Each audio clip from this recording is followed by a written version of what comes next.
가지고 함께 하나님 말씀 나누겠습니다. 누구나 인생의 영향력을 받으며 살아가죠. 모두가 다 그렇습니다. 영향력을 받으면 우리 인생의 가치가 바뀌고요, 방향이 바뀌게 됩니다. 어떤 좋은 말이나 또 어떤 사람을 통해서나 아니면 여러 환경을 통해서 우리는 영향력을 받으며 삶을 살아갑니다. 저도 긴 세월은 아니지만 살아온 삶의 인생 가운데 가장 많은 영향을 주었던, 저에게 많은 영향을 주었던 것이 뭘까 생각해 보면 단연 교회와의 만남이 아닌가 하는 생각을 해보게 됩니다. 저희 아버지는 사실 목회를 하셔서 제가 모태신앙으로 태어났고 그리고 교회에서 자랐고 거기에서 성장을 했습니다. 제 삶에 가장 큰 울타리가 되어준 것도 교회고, 그리고 또 저에게 가장 큰 영향력을 준 것도 교회였습니다. 교회 안에서 산다는 것, 교회 안에서 사택에서 이렇게 산다는 것하고 믿음 가지고 산다는 것하고는 좀 차원이 다른 이야기 같더라고요. 저는 늘 믿음이 없을 때는 저는 교회에서 삽니다, 그렇게 말하고 다녔거든요. 근데 믿음을 갖고 난 다음부터, 믿음을 갖기 시작할 때부터는 어떤 마음이 드냐면 저는 이제 믿음으로 살고 있습니다 라고 하는 고백을 하게 됩니다. 교회는 저에게 믿음을 주었고 제 인생과 삶을 송두리째 바꾸어 놓을 만큼 교회는 큰 영향력을 주었다 하는 겁니다. 그래서 저는 시편 122편 6절에 있는 말씀, 그 말씀에 참 은혜를 받습니다. 그 말씀을 보면 예루살렘을 위하여 평안을 구하라, 예루살렘을 사랑하는 자는 형통하리로다 그래요. 예루살렘은 주의 성전이 있는 곳이죠. 예루살렘을 위해서 기도하고 평안을 구할 때 하나님은 우리에게 형통의 복을 허락해 주신다 하는 겁니다. 이 말씀처럼 교회를 위해 기도하고 교회를 사랑하는 것 굉장히 중요하고 소중한 일입니다. 교회를 사랑하는 일은 분명히 우리 인생에 복을 받는 일이고 우리가 형통의 길로 나아가는 방법입니다. 이 축복의 말씀을 저뿐만이 아니라 우리 아이들에게도 물려주고 싶고 또 이 말씀대로 교회를 사랑하도록 그렇게 살도록 가르쳐주고 싶습니다. 그렇지만 교회가 우리 인생의 삶의 최우선순위는 아닙니다. 여러분 잘 한번 들어보십시오. 교회가 제 삶의 최우선순위는 아닙니다. 가장 중요한 것이라고 생각하지 않습니다. 왜냐하면 교회가 궁극적으로 하는 기능이 있기 때문에 그렇습니다. 교회의 기능은 뭡니까? 다른 사람들이 교회를 통해서 축복받도록 하는 것이 교회의 기능입니다. 교회보다 더 중요한 것이 있다 하는 거예요.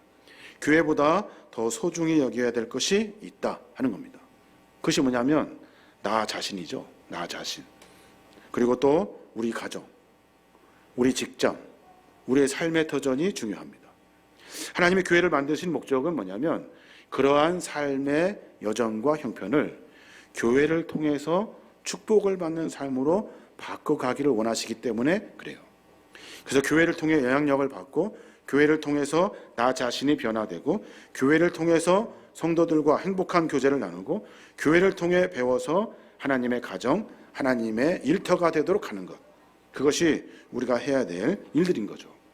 그래서 교회의 궁극적인 목적은 교회를 위한 교회가 아니라, 교회를 잘 지으려고 성도가 필요한 것이 아니라, 교회를 잘 세우기 위해 우리가 봉사하고 헌신하는 것이 아니라 교회를 통해서 우리가 변화되고 새롭게 되고 영향력을 받기 위해서 교회가 소중한 거죠.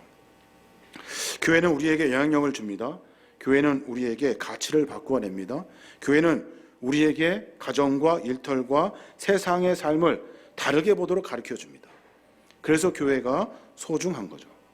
나와 우리 가정과 직장이 교회를 위해 존재하는 것이 아니라 교회가 나와 나의 직장과 나의 가정을 위해 존재하는 겁니다. 이 사실을 우리가 분명히 기억해야 하는 거죠. 이 이야기를 쉽게 이해할 수 있도록 주님이 하신 말씀이 있어요. 어느 날 예수님께서 안식일에 손 마른 사람을 고쳐주십니다. 손 마른 사람을 고치는 것을 보고 다른 여러 바리새인들이 예수님을 손가락질하기 시작합니다. 아니, 주일에 일을 하는가? 성일에, 안식일에 어떻게 저렇게 일을 할 수 있는가? 안식일을 지켜야지. 저런 일을 하면 안 되지 하면서 손가락질을 했습니다. 그랬더니 주님이 하시는 말씀이 뭐냐면 마가복음 2장 27절에 보면 안식일이 사람을 위하여 있는 것이요 사람이 안식일을 위하여 있는 것이 아니다 하셨어요. 안식일이 사람을 위해서 있대요. 사람이 안식일을 위해서 있는 것이 아니다 하는 겁니다. 다시 말하면 사람이 교회를 위해 있는 것이지 교회가 사람을 위해 있는 것이다 하신 말씀이에요. 사람이 교회를 위해 있는 것이 아니라 교회가 사람을 위해 있다 하는 겁니다. 하나님은 교회라는 건물을 사랑하시는 것이 아니라 교회 안에 있는 사람을 사랑하시죠. 사람을 너무 사랑하셔서 교회를 세우신 거죠. 교회를 통해서 사람에게 선한 영향력을 끼치도록 한 거죠. 그래서 교회는 우리에게 중요하고 소중합니다. 우리의 가정, 나 자신, 우리의 직장, 우리의 삶이 달라지기 때문에 그래요. 그래서 교회 때문에 가정이 복받고 교회 때문에 성도들이 행복하고 교회를 통해 깨어진 관계들이 회복되고 교회를 통해 직장과 사업과 일터가 복이 넘치는 거예요.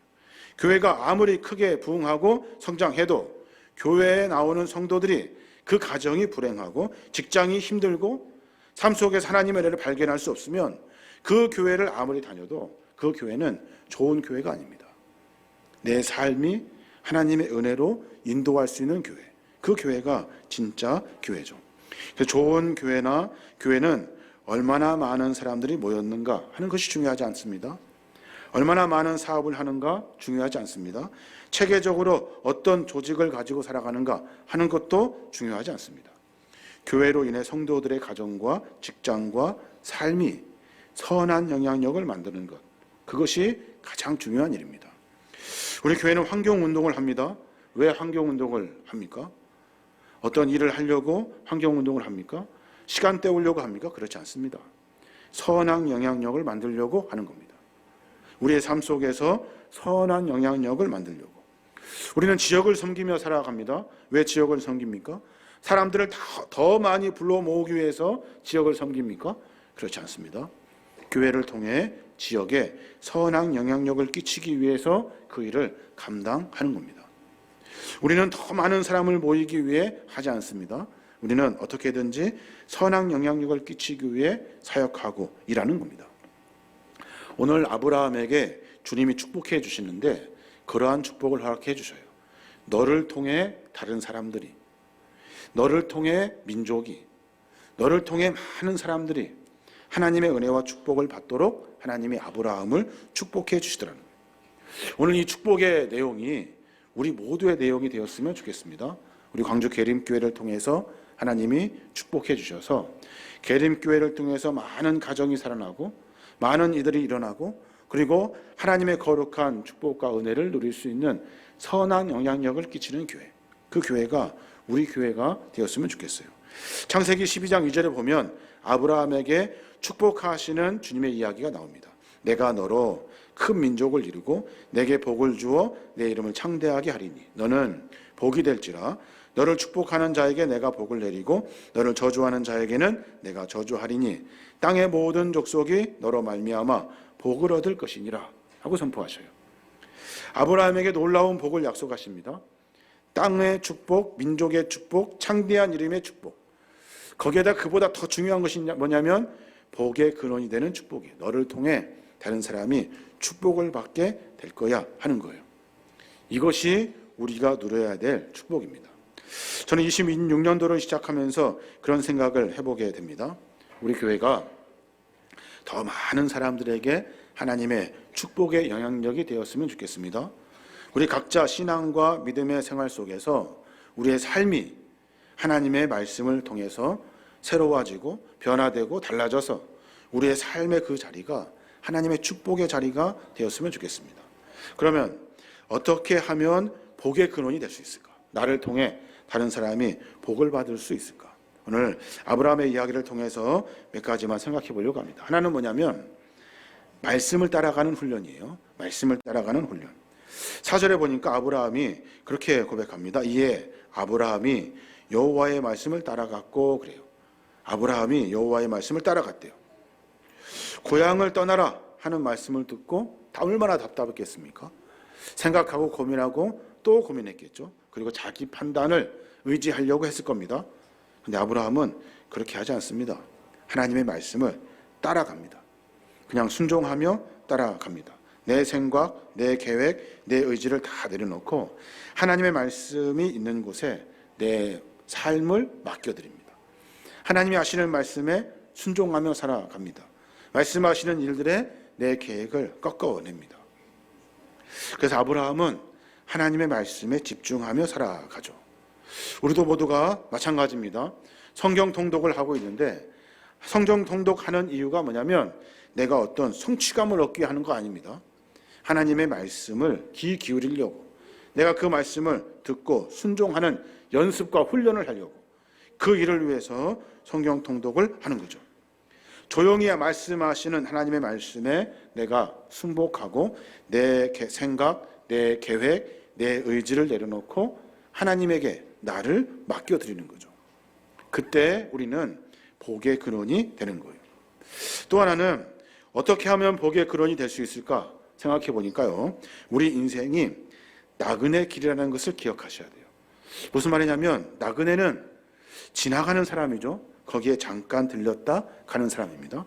그럼 나그네는 궁극적으로 어디로 가는 사람들입니까? 우리는 나그네입니다. 어디로 가는 사람입니까? 우리는 천국으로 가야 될 사람들입니다.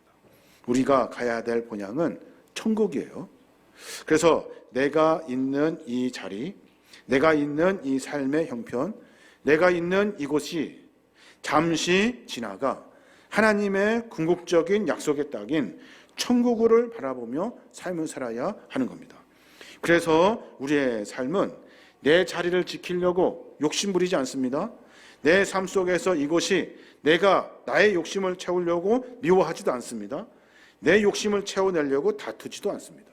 우리는 여기에 마음이 있는 사람이 아니라 하나님의 본향, 그 천국의 약속된 말씀으로 거기에 우리의 삶을 맡겨드리는 사람들입니다.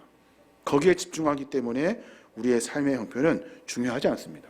욕심, 미움, 다툼, 내가 소유하려고 하는 것들을 내려놓고 천국을 향해 전진하는 거죠. 아브라함도 마찬가지입니다. 그 땅을 놓고 전혀 모르는 곳으로 가기가 쉽지 않았을 거예요. 지키고 싶었겠죠. 그래서 하나님의 말씀을 못 들은 척 하고도 싶었고, 내가 그 땅을 지키기 위해 욕심 가지고 삶을 살아낼 수도 있었습니다. 미웃고 다투고 싸워서 쟁취할 수도 있었을 겁니다. 그런데 아브라함은 다 내려놓습니다. 왜냐하면 그가 갈 곳은 가나안이라고 하는 본향이 있기 때문에 그래요. 그곳으로 아브라함은 터벅터벅 걸어갑니다. 그게 우리가 가져야 될 마음입니다. 여러분, 우리의 삶의 형편 가운데 우리의 모습을 지키려고, 우리가 더 많이 가지려고, 내 자리를 유지하려고 하는 욕심을 내려놓아야 돼요. 그리고 우리에게 약속하신 천국을 소망하며 살아가는 것, 그것이 우리가 해야 될 일입니다. 그래야 우리가 지나가는 곳이 하나님의 축복의 땅이 됩니다. 아브라함이 가는 곳마다 사람들이 하나님의 은혜를 만납니다. 셈을 파놓고 그냥 아브라함의 그 자녀는 떠납니다. 이삭은 떠납니다. 그리고 그 자리가 다른 사람의 자리가 되게 합니다. 그리고 또 그런 일들을 통해서 아브라함은 궁극적으로 그 온 이스라엘 백성들이 가나안 땅이라고 하는 본향을 소유하게 했다 하는 겁니다. 우리가 머무른 자리가 축복의 자리가 되도록 그 자리에 욕심 갖지 말고 천국을 소망하며 살아가는 우리 모두가 되어야 하는 겁니다. 또 하나 더 생각해 보면 어떻게 하면 복의 근원이 될 수 있을까 생각해 보면 어디에 있든지 예배하는 자리가 우리의 자리가 되어야 됩니다. 우리가 있는 자리가 예배하는 자리가 되어야 합니다. 7절에 보면 하나님이 아브라함에게 말씀하셔요. 뭐라고 하냐면 내가 이 땅을 내 자손에게 주리라 약속하십니다. 이 말씀을 읽으면 여러분 어떤 생각이 듭니까? 아, 이제 됐다. 내 자녀들은 이제 이 땅에서 떵떵거리며 잘 살겠구나. 여러분 그런 생각이 먼저 들지 않습니까? 근데 본문을 조금 더 자세히 들여다보면 전혀 다른 의미가 들어있습니다. 하나님께서 아브라함과 그의 후손에게 땅을 허락해 주신 것은 그 땅에서 떵떵거리며 배불리 잘 살아가 아닙니다. 그 땅에서 하나님께 예배해라 이거예요. 그 땅에서 하나님께 제단을 쌓고 찬양해라. 하나님께서 그 땅에서 이스라엘 백성들의 그 예배를 받으시겠다고 작정하시고 그에게 그 땅을 허락해 주신 거예요. 끝이 보이지 않는 고된과 어려움과 그 속에서 아브라함에게 그 땅을 허락해 주신 거예요. 아브라함은 그 땅에서 하나님께 예배합니다. 아브라함의 후손들도 그 땅에서 주님을 찬양합니다. 모두가 하나님께 영광 돌리는 삶을 살아갑니다. 우리도 마찬가지입니다. 우리가 있는 자리가 내 자리가 아닙니다. 우리가 있는 자리, 내 마음대로 하는 자리가 아닙니다. 우리가 있는 자리는 하나님 앞에 예배하려고 하나님께서 우리에게 허락하신 자리입니다. 내 가정, 내 집, 그리고 내 직장, 내 교회, 내가 있는 곳이 예배하는 자리가 되도록 해야 하는 거죠. 그게 우리가 복의 근원이 되는 가장 중요한 이유입니다. 하나님은 우리에게 많은 땅을 허락해 주십니다.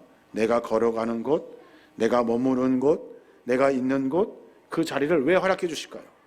나로 하여금 예배하라고, 주님께 기도하라고 우리에게 그 모든 것을 허락해 주시는 거죠. 그런데 우리는 그것이 마치 내 것인 양, 내 마음대로 해도 되는 양, 여전히 하나님이 아니라 내 뜻대로만 살려고 한다는 거예요. 여러분, 우리가 있는 그 자리는 하나님이 예배하라고 주신 자리예요.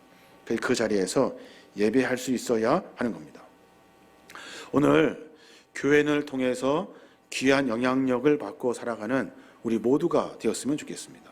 교회는 우리에게 선한 영향력이 됩니다. 나 자신을 변화시키고요, 우리 가정을 변화시키고요, 교회는 또 우리의 직장을 변화시킵니다. 마치 아브라함에게 하나님이 축복하셨던 것처럼 우리가 해야 될 일은 하나님의 말씀을 따라갈 수 있어야 합니다. 하나님의 말씀을 쫓아 그 말씀에 순복하며 살 수 있어야 합니다. 이 땅에 목숨 걸고 살지 않습니다. 우리가 가야 할 곳은 영원한 천국이 우리의 것입니다. 우리가 가야 할 곳입니다. 그곳을 향해서 천국 백성의 삶을 사는 거예요. 내가 천국을 소유할 수 있는 삶으로 내 삶을 바꿔내는 겁니다. 내 자리를 바꿔내는 겁니다. 하나님이 과연 나를 이 상황과 형편에서 내가 하는 일들을 보시고 과연 천국으로 인도하실 수 있을까? 주님이 나를 천국 백성으로 삼아주실까? 하는 고민을 가지고 삶을 살아내는 거예요. 그리고 마지막으로 내가 머무는 그 자리는 내 것의 자리가 아닙니다. 내가 그곳에서 예배하도록, 내가 그곳에 주님을 찬양하도록 나에게 맡겨주신 자리예요. 내가 가는 어느 곳이든 간에 그 자리는 하나님 앞에 예배하는 자리가 되어야 하는 겁니다.